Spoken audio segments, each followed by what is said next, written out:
The space station hovered above a silent blue star, bright lights glowing across its metal surface. It was one of the most advanced alien research stations ever built, a place where hundreds of species worked together. Today was supposed to be a simple test. Earth had sent its new human care prototype, a system designed to help alien infants sleep and stay calm. The alien scientists stood in a wide glass room, watching from above. They were tall, thin, and covered in soft silver skin. Their eyes glowed as data flowed across floating screens. Below them, the human prototype sat in the center of the nursery. Small, simple, and quiet. It looked weak compared to alien machines filled with light and sound. Then the crying began. One alien baby screamed, then another. Soon the room filled with loud, sharp cries that echoed through the station. The prototype activated, lights flashing softly, sounds playing in perfect rhythm. Nothing happened. The babies cried louder, their tiny bodies shaking with stress and fear. Alien scientists looked at the data, confused at first, then annoyed. Minutes passed. The crying did not stop. A tall alien researcher laughed, a sharp cold sound. "Is this Earth's best idea?" he said. Another alien joined in, then another. Their laughter filled the control room.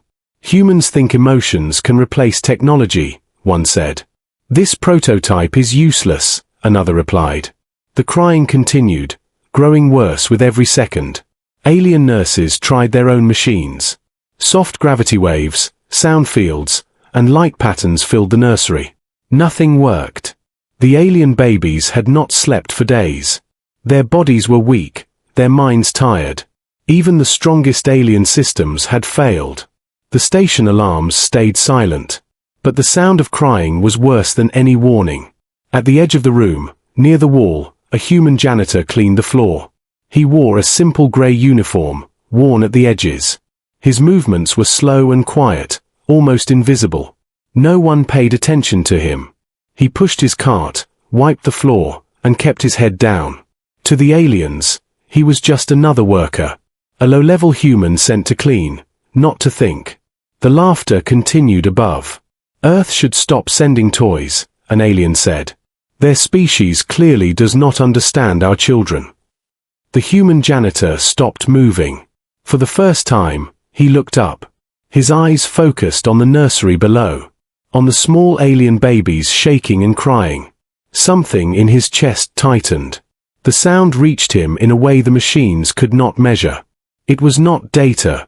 It was pain, fear, and exhaustion. The human janitor was a single father. Once, long ago, he had held his own child during sleepless nights.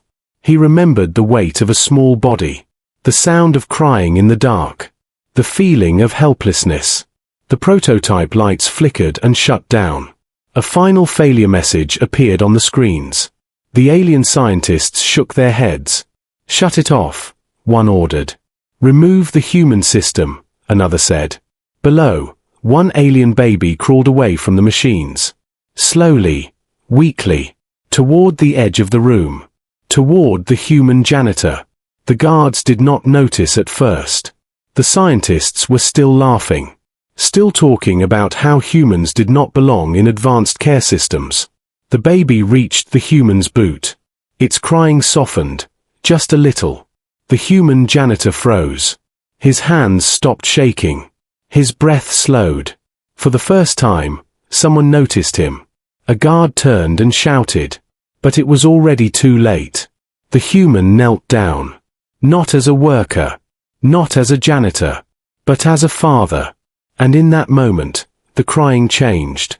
Not louder, but different.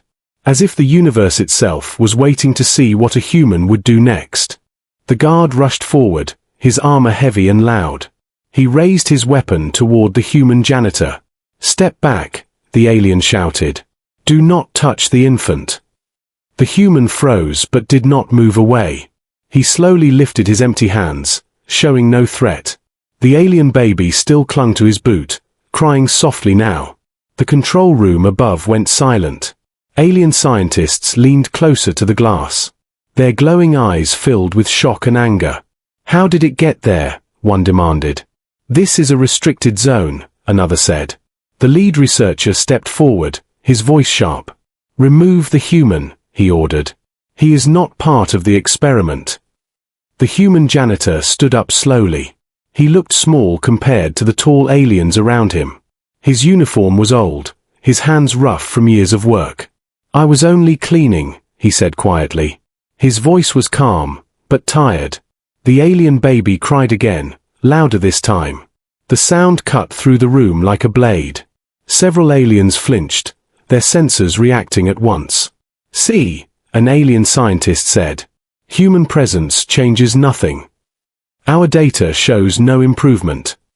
They laughed again, but this time the sound was uneasy, because the baby had not screamed like this near the machines. The human janitor lowered his head. He remembered other nights. Long nights on Earth, when sleep never came. He remembered sitting on the floor of a small room, holding his child close, rocking slowly while the world felt heavy and broken. His child had been sick. The doctors had used machines and numbers, but it was his arms that brought calm. The memory hit him hard, so hard that his hands trembled. "Human," the lead researcher said. "Explain why you are still here." The janitor looked up. "I hear the same sound," he said. "A child who is tired and scared." The aliens exchanged looks. Their translators paused, unsure how to process the words. "This is not fear," one alien replied. "It is neural imbalance. Our systems correct that." "Then why is it not working?" the human asked softly. The room fell quiet again.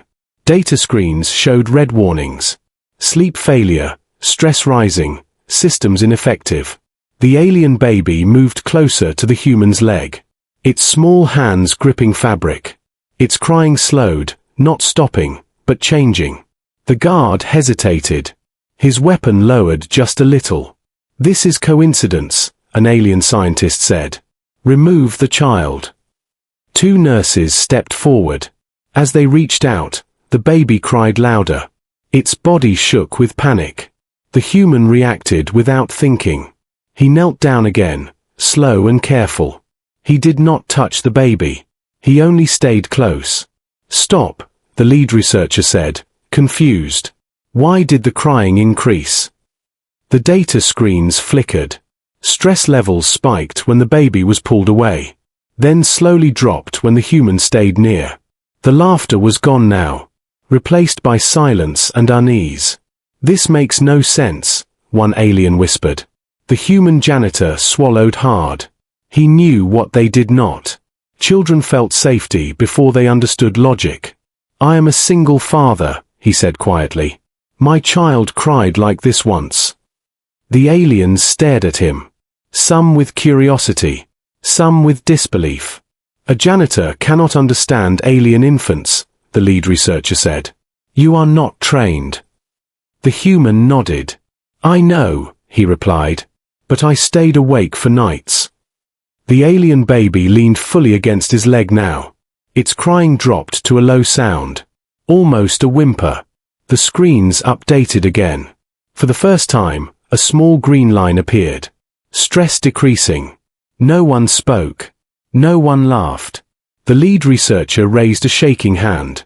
"Do nothing," he ordered. "Observe." The human janitor stayed where he was, kneeling on a cold metal floor, while the greatest alien minds watched him. And slowly, impossibly, the crying continued to fade, as the station prepared to witness something no data could explain. The human janitor stayed still on his knees.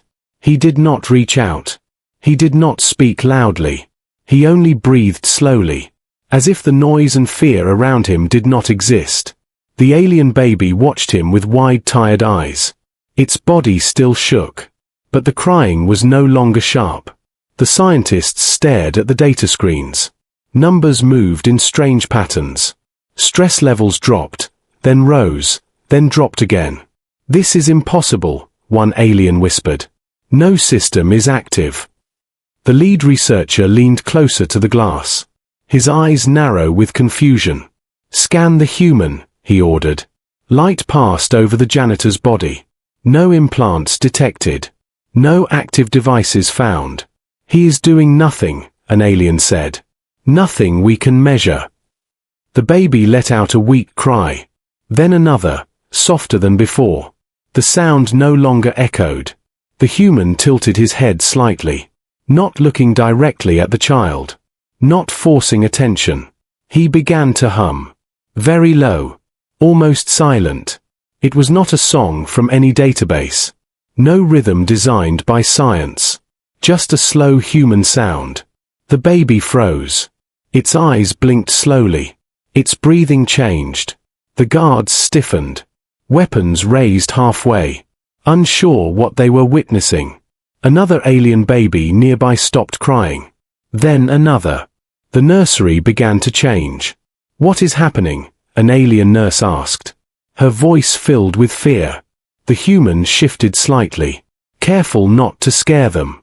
He opened his arms, not wide, just enough. The first baby moved forward, clumsy and weak. It pressed into the human's chest. The guards shouted. The alarms almost sounded. But the lead researcher raised his hand. "Wait," he said. "Observe." The human wrapped his arms gently around the child. Not tight, just warm. The baby's crying broke into small quiet sounds. Then into silence. Its body relaxed for the first time in days. The screens exploded with alerts. Heart rate stable. Stress minimal. Sleep state beginning. "No," one scientist said. "That cannot be correct." A second baby crawled closer. Then a third. Drawn not by light or sound, but by the human presence. The human did not move fast. He adjusted slowly, making space for them. He rocked gently. A small motion. The same motion he once used in a darkroom on Earth. The memory hit him hard. But he did not stop. Alien scientists spoke over each other, running scans again and again, looking for hidden signals. "There is nothing," one said. "No wave pattern. No control system." "Then why are they calming?" another demanded. The human closed his eyes for a moment. His face calm but tired. "They are not broken," he said quietly. "They are just alone." The room fell silent again. Even the machines seemed unsure. One by one, the alien babies stopped crying. Small bodies pressed close together, breathing slow and deep. The first baby fell asleep. Then the second. Then the third. A red warning turned yellow. Then green. Sleep achieved. The lead researcher stepped back. His voice no longer sharp. "This human was not part of the design," he said. "Yet he solved what we could not." The guards lowered their weapons fully. Fear replaced by confusion. The human janitor stayed seated on the floor, surrounded by sleeping alien children, humming softly. He did not smile. He did not look proud. He only stayed. Because that was what fathers did.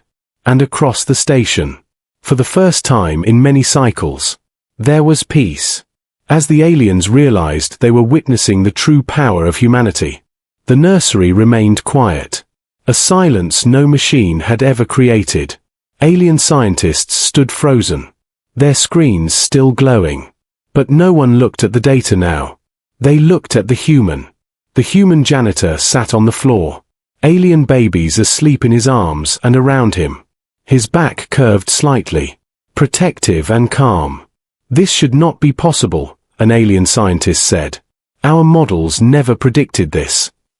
The lead researcher stepped into the room, his movements slow and careful, as if loud steps might break the moment. He circled the human, scanning from different angles, looking for hidden devices. "There is no technology," he said finally. "No control system. No signal source." The human looked up, his eyes tired but steady. "I did nothing special," he said. "I only stayed." The words confused the aliens. They searched their language systems, but the meaning did not fully translate. "Staying does not fix neural failure," one alien argued. The human shook his head slowly. Children do not need fixing, he said. They need safety. The lead researcher paused. The concept felt heavy, uncomfortable. Our species relies on systems, he said. Emotion is unstable. The human looked down at the sleeping babies. Love is stable, he replied.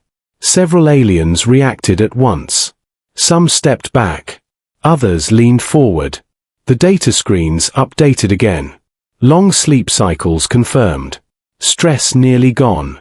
This contradicts everything we believe, an alien whispered. The lead researcher watched the babies breathe. Slow and even. A sign no machine had achieved. Your prototype, he said. It was rejected too quickly. The human did not answer. He gently adjusted his arm as a baby shifted. We laughed at Earth, the researcher continued. We thought your species weak. The words felt heavy in the air. But your design was not a machine, he said. It was a human. The guards lowered their heads slightly, a gesture of respect among their kind. The lead researcher activated the station channel. His voice carried across the facility. Attention, he said. Earth's prototype did not fail. We failed to understand it. Across the station, work paused. Alien workers listened, confused and silent. The human janitor felt a tightness in his chest. Not pride. Not anger. Just release. What happens now? An alien nurse asked softly. The lead researcher looked at the human. Now we learn, he said. From those we ignored. The human met his gaze. He did not ask for reward. He did not ask for praise. May I stay until they wake? He asked. The lead researcher nodded. Yes, he replied.